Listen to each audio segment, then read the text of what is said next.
Liberty or David Steele, and here's me boat, and today we're in HMS Renown. Is it S23? S22? I should know this, but here's me boat, and we are stealthily stalking away from our home base. We've just been deployed. We've just gone off the continental shelf, I guess you might call it, so we're now in deep water. That's the good news. It's February the 19th, 1984, and we are at war with the Soviet Union. So let's go ahead and do this, and do this. In fact, let's just double check. S26. I should have known that.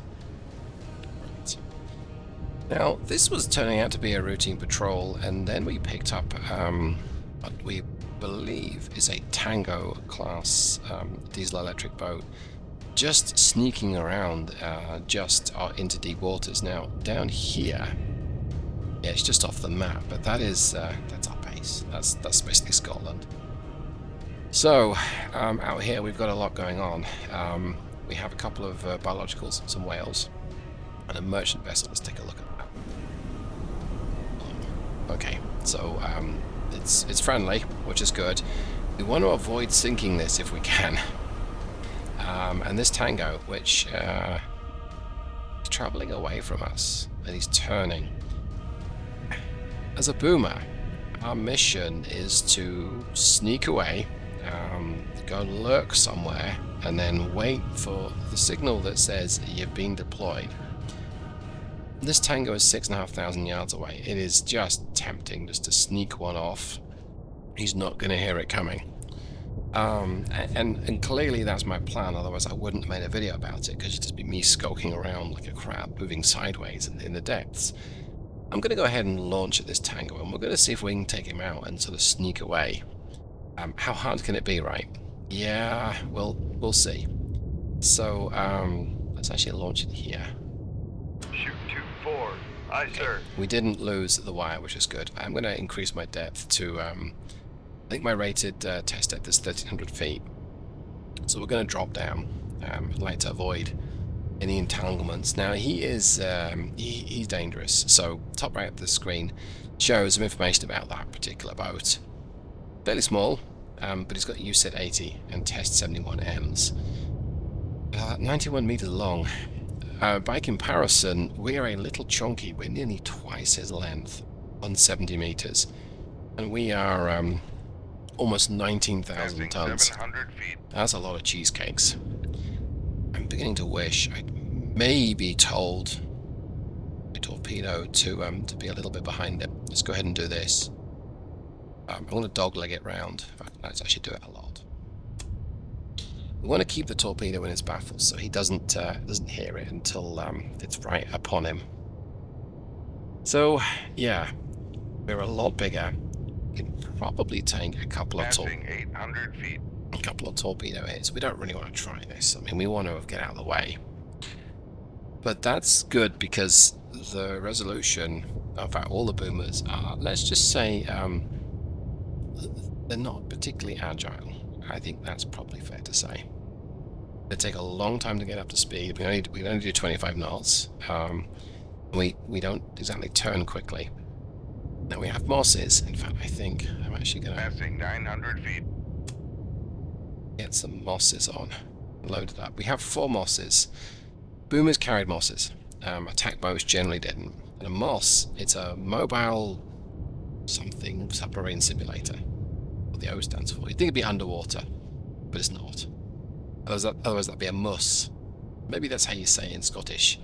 You just get a bit about the muss. No, I mean, yeah, I'm not going to try that again. Don't worry. Passing 1,000 feet. So he may hear this torpedo, and the tigerfish, it does have its weaknesses, but one of its strengths is it is wonderfully quiet when it's in navigation mode. I mean, it's beautifully quiet. It's battery powered, and he is not likely to hear it as it approaches on battery. At least not for a time. When he does hear it, we hopefully Passing 1,100 feet. be miles away. I'm actually going to go ahead to steer. Come left to 270.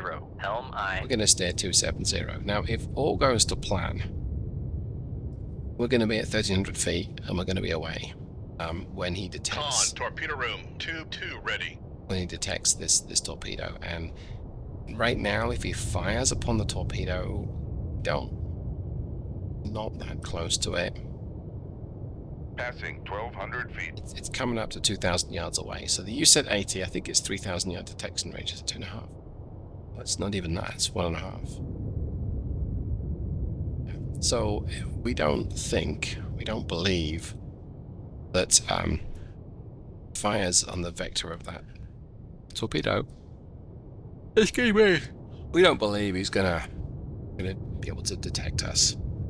But just in case, Passing 1,300 feet. we're heading in a different direction. In fact, I hadn't even reached 270 at that point, and it's still dropping down a little bit. Yeah, she's not an agile bird, let's just say, or boat. Pish. She takes a time to. She's got a lot of inertia, a lot of heft to her. Or as my beautiful long-suffering wife says, a lot of hoop-de-hoop. Torpedo room, tube 3 ready. Floop-de-floop, something like that. But we love her because she's a nuclear deterrent, and maybe love is not the right word. But yes, Passing 1,300 we really hope we'd never have to deploy these in anger. But of course, that's therefore. Passing 1,300 feet. Right. I'm trying to get my depth exactly 1,300 feet and failing. There we go. Let's try that. Great. Done it. Okay. Let's navigate this torpedo. I'm going to put it here. So if we lose the wire, it should be good. I'm going to accelerate time. So this seems to be completely fine. There's not much to see. But just to recap what we've done. Fired a torpedo. We fired it so that if the wire broke, of which they are wont to do, it should arrive or would have arrived close to where the Tango would have been. The Tango has changed course. As it happens, because the wire didn't break, we remotely guided the torpedo further east than we necessarily needed to try and keep it in the Tango's baffles so that we can sneak up on him. Essentially what we're going to do is we're going to sneak up on the bad guy as quickly as we can, as quietly as we can. Then when we're close enough to read the stencils over who built the boat, we're going to run active and clobber him. What could possibly go wrong, right? So I'm going to go ahead and accelerate time, and I'll be back in just a jiffy. Hopefully.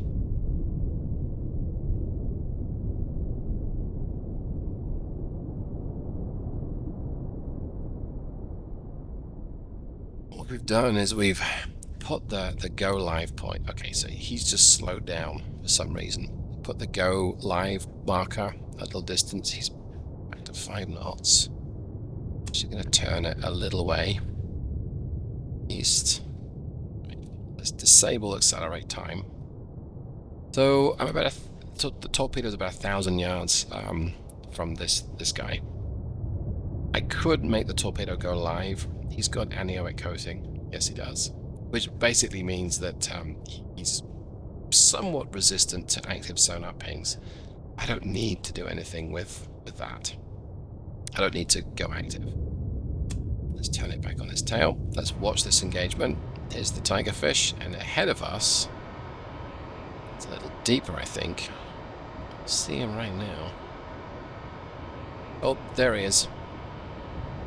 Ahead of us is the enemy target. Let's switch to his view. We can hear us. Or you can hear the torpedo. We can't really. Yes, we can. There it is. It's a little shallower than we. Now, this may not kill him. I've put the warhead size of the tigerfish to be what Wikipedia believes was the appropriate warhead size at the time. So we may not kill him with this one shot, and depending on the crew, he may just keep going. He may be like, yeah, I survived that one, but it's all good. We'll be fine. We may cripple his boat, and he's at 700 feet, give or take, so he might sink, in which case he may be destroyed. Fire control, weapon acquired. Right, so torpedo's gone live. It's dropping down. I'm going to see if I can watch this from a remote perspective like so. We'll see what happens. I think he's gonna strike him. It's just, is he gonna sink? Moment of truth.